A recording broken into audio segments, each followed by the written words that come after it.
Hi, welcome to the big story. My name is the Dark Sound. Okay, police and thousands of protesters engage in running battles in Kenya's capital, talking about Nairobi and other cities. So, citizens are calling on the president to please step down because they say the president has a lot of anti-people's policies. And of course, they're also talking about the police, that the police brutality is getting too much. Recall that right here in Nigeria, we once had that kind of situation where in 2020, we protested against police brutality when we did the NSAS. Now it looks like Kenya is having its own version of NSAS. So at least 8 people have been alleged to have died. 400 people injured. And doctors and rights groups have said a lot of people have been injured. Protesters demand the president's resignation. They want the president with immediate effect, step down. So, and what it did was to take most TV stations and radio stations off the air. So, live TV and radio coverage of the protest has been banned, and some stations taken off air. So, some stations are off air. But the good part of the story is that the High Court ruled that they must be allowed to resume broadcast. So, the High Court ruled that the government has no power to stop broadcast stations from covering the protest. As I speak with you right now, they are back on air. That is a good news.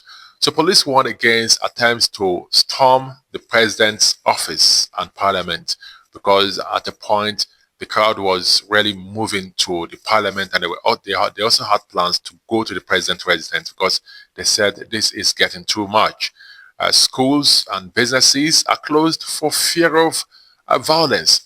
So schools and businesses have closed because they are scared that this could escalate into a violent protest because a lot of people have just been killed. A lot of people are in the hospital because they were injured.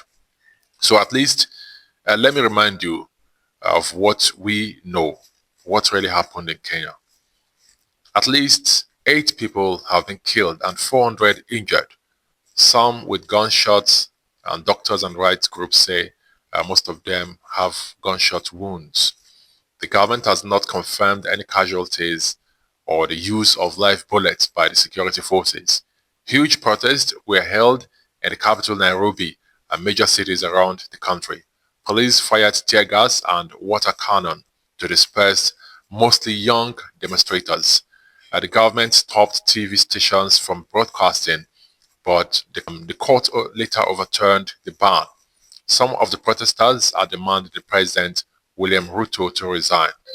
What is going on in Africa? What is going on in Africa? What kind of leaders do we have in Africa? Leaders that don't really care about its citizens. They don't really care. So if it is possible, they can make the world a better place for us. You know, some saying, we're saying, oh, people don't do well because they rule and they come up with some anti-people policy. And now, Kenyans went for a younger president who is just 58 years old and is not even different from the older leaders we have in Africa. Africa can do more. And this is why people leaving the shores of Africa, and that is what is causing brain drain in Africa. A lot of people do not want to stay in Africa anymore because of we have a lot of policies that are not friendly to the citizens. Africans can do more. So what do you say about what is going on in Kenya? Do you support it? And it looks like it is spreading all over Africa. You can imagine what is happening in most Francophone countries. Right now, they are being ruled by the military. And when democracy came into being, we are happy that we now have democracy. But now, democracy is not really working. And people are saying, let's do homegrown democracy. Let's do our own style. Because the white man's democracy is not working right here in Africa. So we can do more and come up with homegrown democracy. What do you say? Leave your comment in the comment section. It's been the Dark Sun. And this is the big story reaching you from the Dark Sun TV. Thank you so much for watching.